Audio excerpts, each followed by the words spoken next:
City update ન્યૂઝમાં આપનું સ્વાગત છે।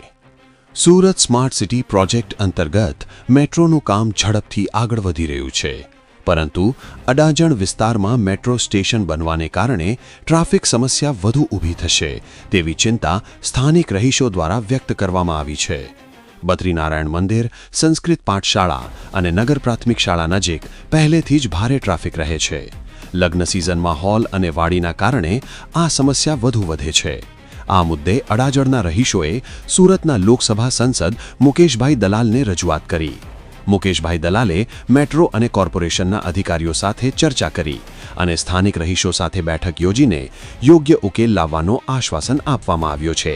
હવે જોવાનું એ છે કે મેટ્રો વિકાસ સાથે સાથે સ્થાનિકોની વર્ષોથી ચાલતી ટ્રાફિક મુશ્કેલીનો અંત આવે છે કે નહીં।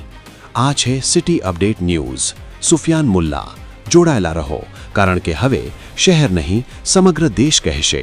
આ છે સિટી અપડેટ ન્યૂઝ।